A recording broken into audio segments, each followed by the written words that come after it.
Okay, I'm going to be showing you how to construct a rectangle, and there's many ways that you can do this based on the properties of a rectangle, which you see here.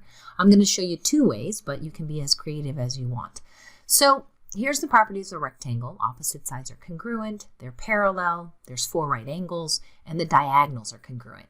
So I'm going to do one based on this property right here. Diagonals are congruent. And they also bisect each other. So if I pull out a geometry sticky here, what shape allows me to have congruent lengths? So my diagonals have to have a congruent length and also bisect each other. Well, if you think about it, it's a circle. So I'm going to get a circle here.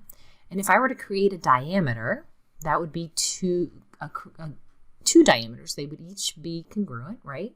And because they all cross at the center, they would therefore also be bisecting each other.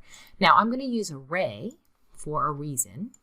So here is one, and let's just add another one here.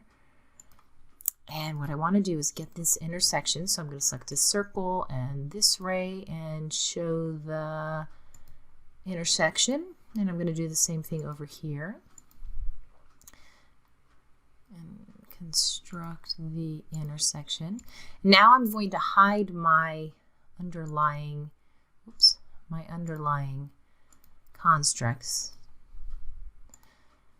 and now just use segments to collect. And I did this just so I could make sure I went through the center. So here's a diameter, here's a second diameter. I know they're congruent because they're diameters of the same circle. Notice I can change the size of the circle if I need to. I can make my screen a little bigger here.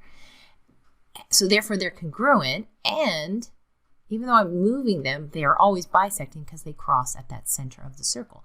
So I have met this condition right here. Diagonals are congruent.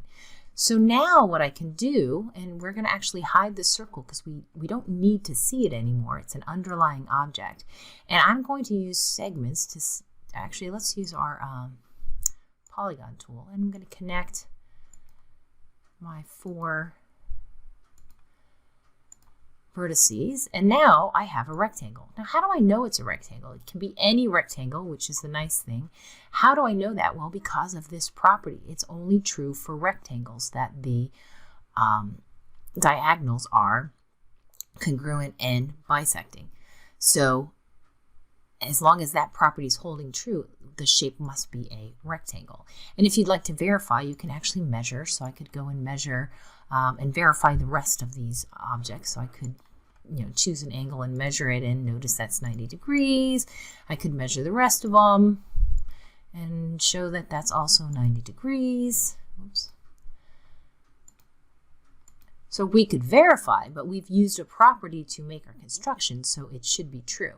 I could, show that the measurement of that slope is the same as the measurement of its opposite side, therefore they must be parallel. So see, the slopes are the same. So lots of ways I could verify that I made a rectangle, but as long as I'm using the properties, I am creating the shape that I need. So that's one way to construct a rectangle, obviously very many more. Let's go down and try a different way. So I'm just going to come over here and get another geometry sticky here. And this time, let's start with a segment. So I'm going to start with the segment, doesn't matter how long or short, because remember I can change it. And now I'm going to go use this idea that I need 4 right angles, and right angles are made by perpendiculars. So I am going to basically construct perpendiculars. So I'm going to go into my construct menu, and I'm going to choose perpendicular, and it tells me to choose a point and a segment. So it's going to construct a perpendicular here. And then we're going to do the same thing again. We're going to go to construct. Let's do another perpendicular, point and a segment, and there is a perpendicular. So no matter what I do with that original segment, those 2 lines are always perpendicular to it, right? So I know I have right angles. And if I put a point up here, it's on either side, it doesn't matter where, I'm going to put a point that is now on one of those lines, right? And if I construct, so here's this point, this time I'm going to construct a parallel, because remember that's another condition. Opposite sides must be parallel to each other in a rectangle. If I construct a parallel, it's going to say select a point, and then the segment you want to be parallel to. So now I have a line parallel to this one, and even if I move that point, those two stay parallel. And so now you'll see I actually have the beginnings of my rectangle here. So let's construct that intersection point. And now we don't need our underlying constructs because we have our 4 vertices that we need. So I'm going to select them and see where it says visible. I'm going to then hide those objects and now get my polygon tool out again. So selected that and connect my 4 vertices, and I now have a rectangle.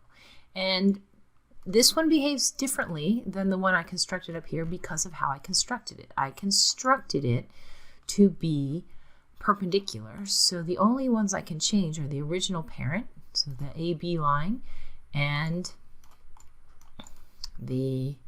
I can move A and B, I can move C because that was a free moving point, but notice I can't move D because D is a constrained because it's an intersection point. So depending on how you construct, this one was constructed with circles, so I can move B, but notice I can't move D, that was an intersection. I can't move E, that was an intersection.